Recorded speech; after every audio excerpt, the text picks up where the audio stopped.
Hello friends, welcome back to my channel Finance Eco India. Today we explore Tata Elxsi's Q1 financial year 26 results. Revenue at 892.1 crore, EBITDA at margin at 20.9%, PBT margin 21.1% and PAT at 144.4 crore. But did Tata Elxsi meet expectations? Stay tuned for in-depth analysis, comparison and what it means for investors. Disclaimer: the information provided in this video is for educational and information purpose only and does not constitute financial investment or trading advice. So friend, let's get started.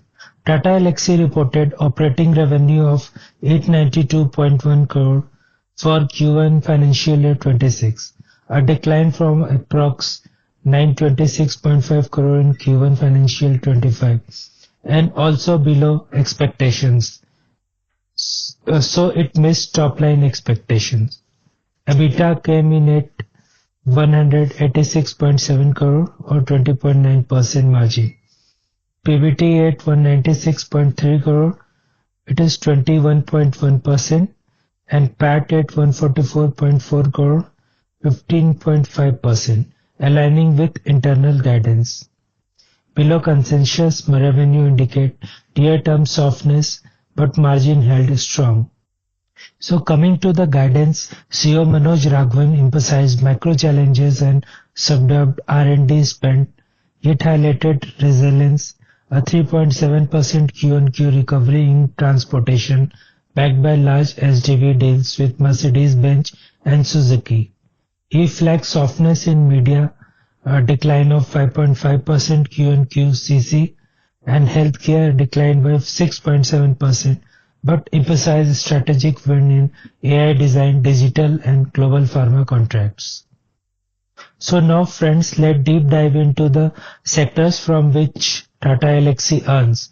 So in transportation sector make up over 50% of revenue. It grew 3.7% Q-on-Q in actual flat CC. A solid recovery driven by new SDV deal wins.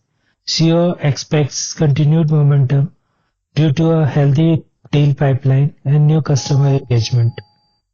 So other vertical is media and communication, which declined 5.5% Q-on-Q in constant currency term, hurt by transitional costs tied to large deals. However, Tata Elxsi expects a rebound in Q2, especially with a new multi-million-dollar design project for a US tech leader in AI.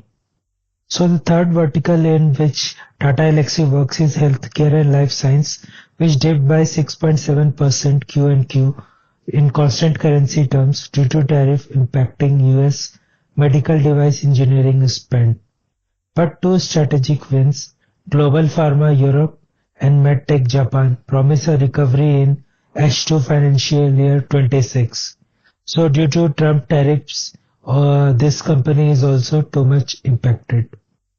Tata Elxsi design team delivered the Bharat Pavilion at Osaka World Expo 2025, ranked among the top 5 globally. Their new AI first website also underscored their agility and human-centric innovation. So Tata Elxsi's EBITDA margin of 20.9%, PBT at 21.1% and PAT margin at 15.5% demonstrate sustained cost discipline despite revenue pressure. Margin resilience is a strong positive in the cycle headwinds.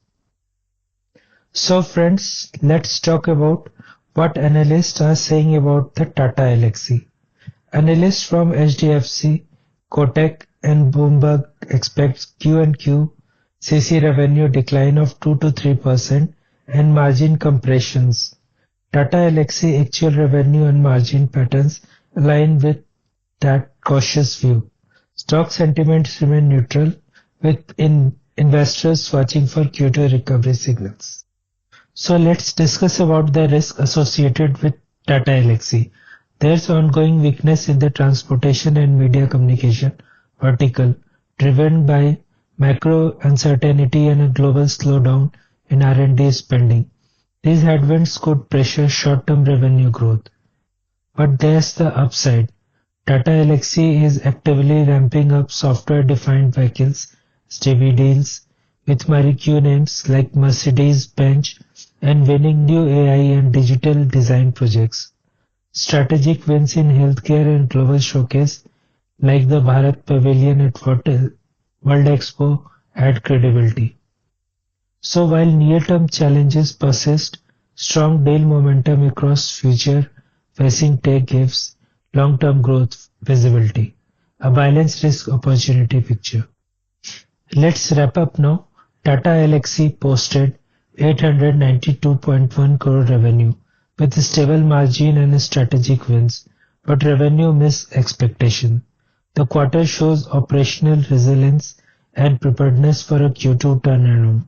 If you are confident in cyclic recovery and deal execution, this could be an opportunity to accumulate quality design tech exposure. Drop your thoughts below. Will you buy on weakness or sit tight? And don't forget to like, subscribe and hit the bell icon for more in-depth analysis. To subscribe my channel Finance Eco India. Thank you. Bye bye for now.